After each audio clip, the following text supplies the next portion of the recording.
الحمد لله وكفى وسلام على عباده الذين اصطفى. أما بعد، قال النبي صلى الله عليه وسلم: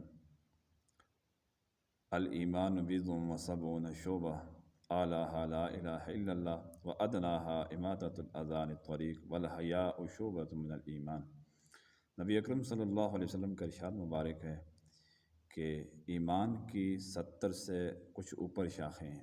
سب سے اعلیٰ شاخ، سب سے بلند شاخ لا الہ الا اللہ ہے، یعنی کلمہ طیبہ ہے، اور سب سے ہلکی شاخ ایمان کی وہ راستے سے کوئی تکلیف دہ چیز ہٹانی ہے، اور حیا بھی مستقل ایمان کا شعبہ ہے۔ یہ حدیث مبارکہ بخاری شریف کی ہے۔ اس میں سب سے پہلے کلمہ طیبہ کا ذکر ہے کہ کلمہ طیبہ کا تعلق گہرا تعلق ہے ایمان کے ساتھ۔ کلمہ طیبہ کی شاخ کے بغیر ایمان کا درخت نہیں بنتا۔ ایک اور حدیث مبارکہ میں یہ آتا ہے جو بخاری شریف کی حدیث ہے: بنی الاسلام علی خمس شہادت اللہ الہ الا اللہ، کہ اسلام کی بنیاد 5 چیزوں پر رکھی گئی ہے۔ پہلی چیز شہادت اللہ الہ الا اللہ وان محمد رسول اللہ واقام الصلاۃ وایتاء الزکوٰۃ وصوم رمضان وحج بیت اللہ والجہاد فی سبیل اللہ۔ یہ 5 چیزیں ہیں۔ پھر اسی طرح کلمہ طیبہ کی فضیلت تو بہت زیادہ ہے۔ ایک اور حدیث میں یہ آتا ہے کہ نبی کریم صلی اللہ علیہ وسلم نے ارشاد فرمایا کہ اپنے ایمان کی تجدید کرتے رہا کرو۔ صحابہ نے پوچھا کیسے کریں؟ آپ نے ارشاد فرمایا اکثروا من قول لا الہ الا اللہ، لا الہ الا اللہ کو کثرت سے کہا کرو، یعنی لا الہ الا اللہ کا ورد کثرت سے کیا کرو کہ اس سے ایمان بڑھتا رہے گا اور ایمان کے اندر تجدید ہوتی رہے گی۔ خدا نخواستہ انسان ہے، کئی طرح کی زبان سے کلمات نکلتے رہتے ہیں جس سے گناہ بھی ہوتا رہتا ہے، کوئی نہ کوئی کلمات کفریہ ہوتے ہیں۔ تو بندہ جب لا الہ الا اللہ پر کثرت پڑھتا رہے گا تو وہ برائیاں زائل ہوتی رہیں گی، خدا نخواستہ کفریہ صورت میں بھی ہیں تو ایمان آ جائے گا۔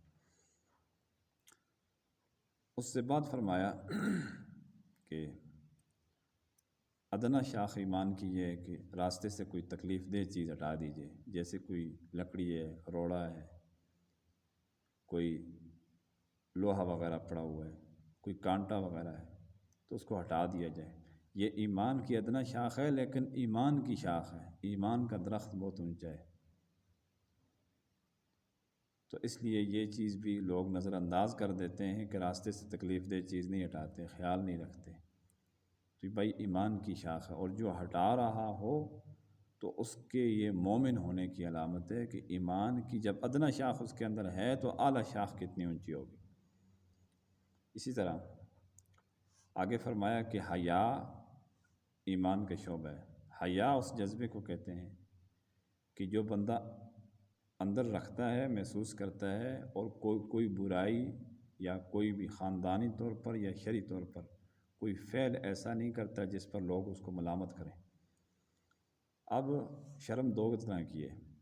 ایک شرم یہ ہے کہ لوگوں سے شرم کی جاتی ہے کہ دینی چیزیں نہیں سیکھی جاتی تاکہ لوگ طعنہ نہ دیں، تو یہ شرم جو ہے یہ گناہ ہے، اس کو زائل کرنا چاہیے، اپنے اندر سے دور کرنا چاہیے۔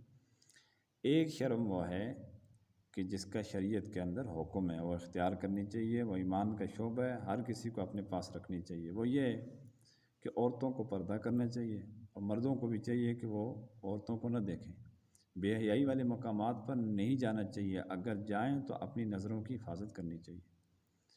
اسی طرح مرد و عورت مل جل کر کسی جگہ بیٹھتے ہیں تو وہ یہ حرکتیں بھی نہیں کرنی چاہیے، اس طرح کا راستہ بھی نہیں اختیار کرنا چاہیے، یہ شرم و حیا کے خلاف ہے۔ پھر شرم و حیا کو علیحدہ ذکر فرمایا ہے نبی علیہ السلام نے، یہ اس لیے کہ یہ بہت سارے نیک اعمال کو کھینچ کے لاتا ہے۔ مثال کے طور پر شرم و حیا ہوگا تو بندہ اس چیز سے ڈرے گا کہ بھائی میں نماز چھوڑوں، نماز چھوڑنے کی وجہ سے ڈرے گا کہ کل قیامت کو میرا محاسبہ ہوگا تو میرا رزلٹ کیسا نکلے گا اور مجھے وہاں شرمندگی ہوگی۔ اس شرم کی وجہ سے وہ پھر نماز نہیں چھوڑتا، نماز پڑھتا ہے۔